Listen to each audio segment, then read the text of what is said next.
At Monash University, a thorough understanding of safety is a key aspect of all laboratory study. Safety is not just about paperwork and red tape. We take it very seriously here. You also need to take it seriously, not just for your own sake, but for the safety of your fellow students and researchers. If you think something is unsafe or not quite right, it's okay to speak up and we encourage it. It's also okay to ask questions when you're not sure of the safest experimental method. Not knowing how to keep safe during laboratory work is not something to feel afraid of or worried about. Ask, and if your supervisor cannot answer your questions properly, then keep looking till you find someone who can. This is part of the Monash spirit of lifelong learning. Being aware of OHS consciousness is not just important while you're at Monash, but also for your professional life afterwards. Think of it as part of your training.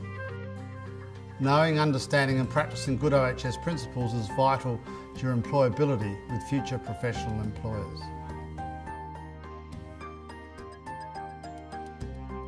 There are a few important things to remember when using chemicals in the lab.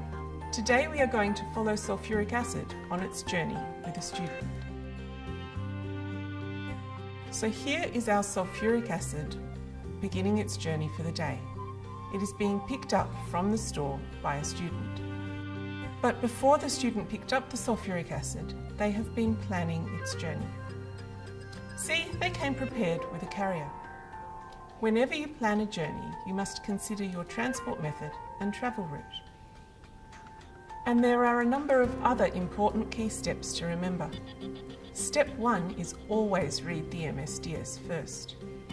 In the MSDS for sulfuric acid, you can find out about a number of hazards, like sulfuric acid causes severe eye burns. To show how severe the burns from sulfuric acid can be, let's do a demo. Imagine this egg white is your eye and see what happens when sulfuric acid is added. The proteins coagulate in the egg, just like they could in your eye. That is why you need to always read the MSDS to help you stay safe. Important key step 2 is to make sure that you have completed your risk assessment and had it approved.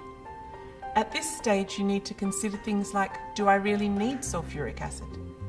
Do I need that much of it? Does my supervisor need to add it to the lab inventory, which we keep in case of fires and other emergencies? Do I understand the MSDS? And what else might go wrong while I'm using the sulfuric acid? Important key step 3 is to plan for where the chemical will be stored in your lab. Important key step 4 is to plan how to manage your waste.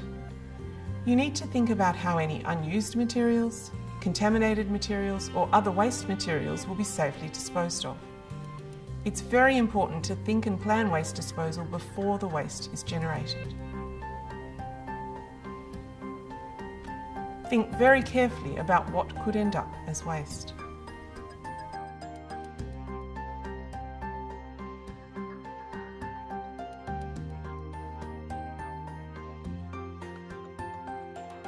Important key step 5 is to think about how and where you will use the sulfuric acid. Do you have the PPE you need? Do you have a spill tray? Do you need to have a buddy with you while you're doing this experiment? Is there anything else being used in the fume cupboard at the same time? And very importantly, what are you going to do if you spill it? Each experiment we do is like any other aspect of engineering. It's a complete process that we can plan and engineer.